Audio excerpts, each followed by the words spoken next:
Because எங்கே பார்த்தாலும் நம்ம கேட்குற ஒரே விஷயம் ஸ்ட்ரெஸ் இல்லைங்களா? நைட்டு போய் படுத்தா எனக்கு தூக்கம் வர மாட்டேங்குது, காலையில் என்னால் சீக்கிரம் ரெஃப்ரெஷ்டாக எழுந்திருக்க முடியல, பாதி ராத்திரி 2:30 3 மணிக்கெல்லாம் எனக்கு தூக்கம் முழிச்சுடுறேன், ஒரு ஆங்ஸைட்டி இதெல்லாமே இருக்குது அப்படின்னு சொல்கிறவங்க தான் நிறைய பேர். இதுக்கெல்லாம் காரணம் அப்படின்னு பார்த்தீங்கன்னா, முக்கிய காரணம் மீடியாவை தாங்க சொல்லுவேன் நான். மீடியா இப்போ மொபைல் ஃபோன் இல்லாதவங்க யாரும் கிடையாது. யாரை பார்த்தாலும் யூடியூபாக இருக்கட்டும், வாட்ஸ்அப்பாக இருக்கட்டும், இன்ஸ்டாவாக இருக்கட்டும், இதில் எல்லாத்துலேயுமே ரீல்ஸ் பார்க்குறாங்க. அதில் எல்லாமே அபாயகரமான வீடியோஸ்.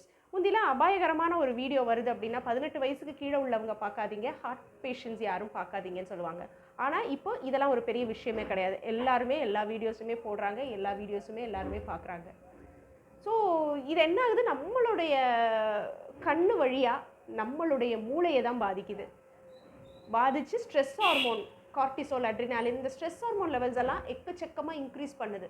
அப்படிங்கும்போது நம்மளுடைய எல்லா ப்ராப்ளமுமே, மெமரியாக இருக்கட்டும், ஃபோக்கஸாக இருக்கட்டும், அட்டென்ஷனாக இருக்கட்டும், ஈவன் ஃபியர், இது எல்லாத்தையுமே கூட்டுறதாக இருக்கட்டும், பசியை தூண்டுவதாக இருக்கட்டும், நீங்கள் எதுவுமே சாப்பிட்லனாலும் உங்கள் உடம்புல இருக்கிற ஸ்டோர்டு ஃபேட்ஸ்லேருந்து குளுக்கோனியோஜெனிசிஸ்னு சொல்லிட்டு ஒரு ப்ராசஸ் நடந்து வயிற்றுக்கு சாப்பாடு கொடுக்கும்.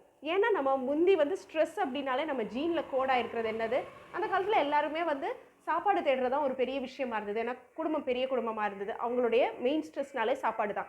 சாப்பாடு கிடச்சிச்சின்னா அவங்களுடைய ப்ராப்ளம், அன்றைய ப்ராப்ளம் அவங்களுக்கு சால்வ்டு. ஸோ இந்த ஸ்ட்ரெஸ் ஹார்மோன் கூடும்போது கண்டிப்பாக பசிக்கும். இந்த மாதிரி உடம்புல எங்கே இருந்தாவது ஃபேட்டை எடுத்து, இல்லை ப்ரோட்டீன், நம்ம உடம்புல இருக்கிற ப்ரோட்டீனை அமினோ ஆசிட்லேருந்து குளுக்கோஸை பிரித்து கொண்டு போய் வயிற்றுக்கு கொடுக்கறது. வயிறு என்னாகும், வயிறு பெருசாகிடுது, தொப்பை வைக்கிறது இல்லையா? இதெல்லாமே ஸ்ட்ரெஸ்ஸுக்கான ஸ்ட்ரெஸ் பண்ணுற வேலைகள் தான்.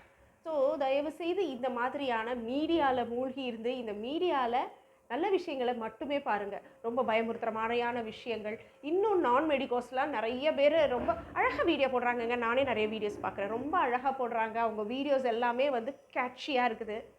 பட் அதில் சொல்கிற உண்மைகள் என்ன அப்படின்னு பார்த்தீங்கன்னா ரொம்ப ரொம்ப கம்மி. ஸோ தேவையில்லாத வீடியோஸை அவாய்ட் பண்ணுவோம்.